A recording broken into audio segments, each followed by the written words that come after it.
pozdravljeni v podkastu Nacionalnega inštituta za javno zdravje. Tokratna tema je, kako preprečiti padce pri starejših. Z mano je strokovnjakinja na tem področju, magistrica fizioterapije Tjaša Knific. Pozdravljeni. Pozdravljeni.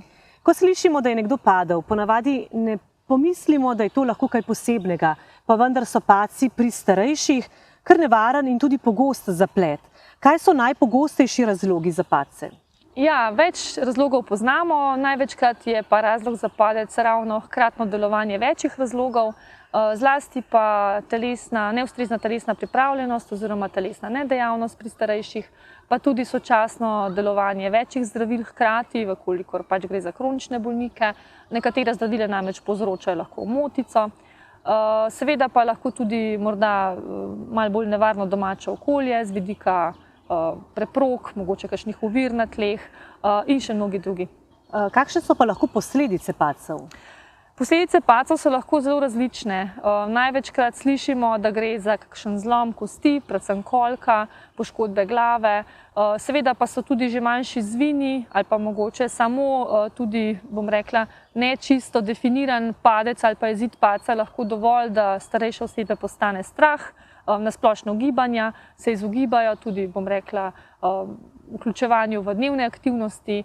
Torej, ni samo posledica tista ključna, se pravi padec in pa zlom, lahko tudi kakšna milejša, ki pa potegne za seboj marsikaj. Veliko padcev se da preprečiti, pravite. Na kakšen način? Kako lahko to naredimo? Drži, padce lahko preprečimo na več različnih načinov, predvsem z ozaveščanjem, da to v resnici ni neko normalno stanje in pa pričakovano stanje v starosti.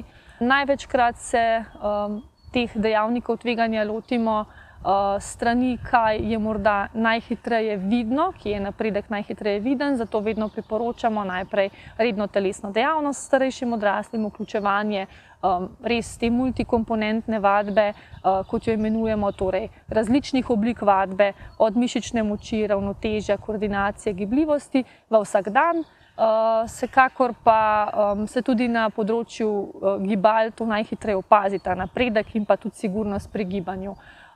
Seveda je zelo pomembno o padcih spregovoriti tudi s svojci starejših.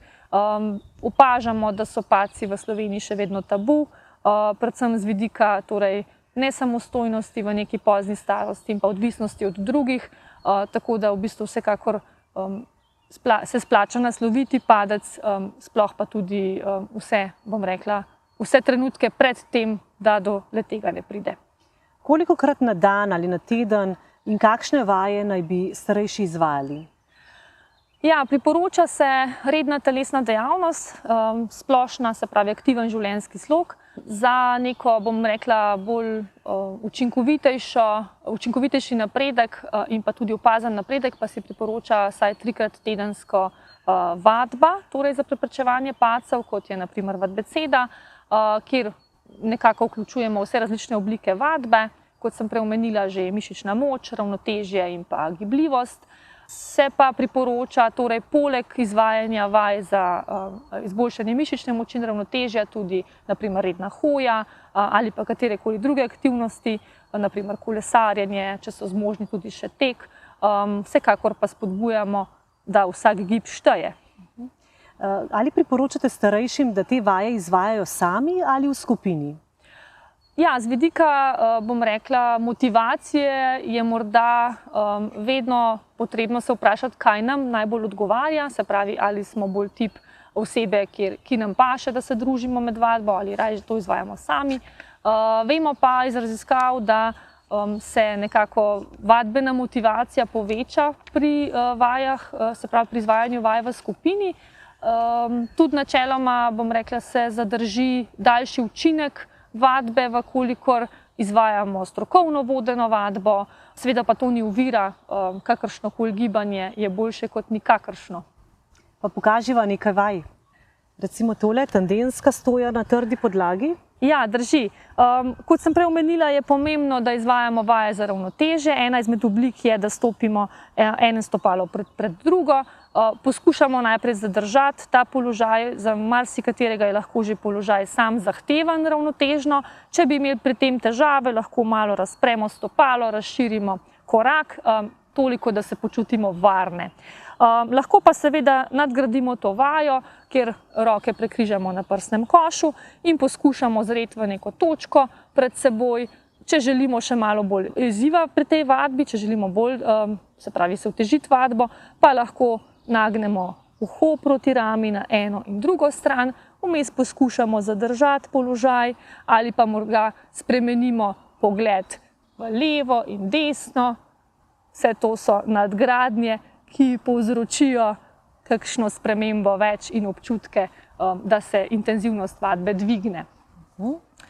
Potem naslednja vaja, stopanje vse smeri. To je en primer dinamičnega ravnotežja, sicer lahko vajo izvajamo, kot je prikazano na ravnotežni blazini, če tega pripomočka nimamo, si lahko pomagamo s kakšnim zvitkom brisače, mogoče kakšne stare recimo žimnice, karkoli pač imamo pri sebi. Seveda pa lahko izvajamo to tudi brez pripomočka. Namen te vaje je, da ko stopimo naprej, nazaj ali v stran, poskušamo položaj zadržati čim hitreje, pa bom to kar prikazala, recimo s korakom naprej, poskušam stopiti in zadržati položaj, brez da bi pri tem potrebovala pomoč oziroma oporo. Seveda ponovimo vajo lahko tudi z drugo nogo, kjer stopimo podobno na trdo podlago in zadržimo položaj. Ja, potem nadaljujemo z enim primerom vaje za zgornji del prsne, se pravi za prsni koš. Pri tem lahko uporabimo tudi pripomoček, kot je elastika. Elastike so danes, bom rekla, dobavljive skoraj v vsaki trgovini s športno opremo. Lahko je pa to tudi kakšna stara šiviljska elastika. Tukaj imamo prikaz vadbe, kjer elastiko lahko upnemo, recimo na kakšno bližnjo drevo, če smo v zunanjem okolju, drugače pa lahko si pomagamo tudi tako, da torej elastiko pridržimo pred seboj, potegnili bomo elastiko k sebi in jo poskušali raztegniti, tako da začutimo upor in počasi spustimo nazaj v predročenje. Pazimo na držo, da stojimo v razkoraku, da imamo rahlo pokrčena kolena in da primaknemo lopatice vmes, ko elastiko raztegujemo. In ponovimo parkrat toliko, morda 10 do 12 ponovitev vsake vaje, 3-krat, če nam to uspe. Ja, zadnja vaja je pa še primer vaje recimo za spodnje končine, za noge.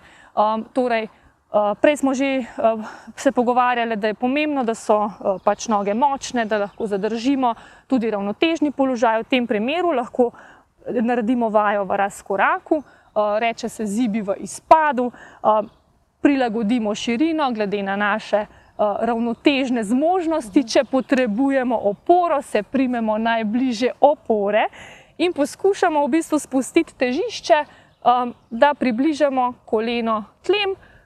Lahko to naredimo večkrat v tem položaju, če pa želimo otežiti vajo, pa v spodnjem delu vaje tudi zibamo. S tem začutimo malo večjo obremenitev stegenskih mišic in to ponovimo potem še na drugi strani. Velja pa pri vseh vajah podobno, na karticah je sicer to tudi zapisano, da naredimo 10 do 12 ponovitev, torej kadar gre za enonožno ali pa enoročno vajo. Ponovimo to na obeh stranih, sicer ponovimo vaje 2 do 3-krat.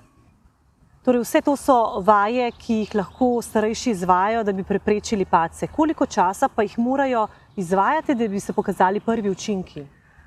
Ja, za prve učinke je potrebno vseeno izvajati to vadbo nekaj časa, priporoča se vsaj 12 tednov, torej strnjene vadbe, vsaj 2-krat tedensko, bolje kakšna vadbena enota več.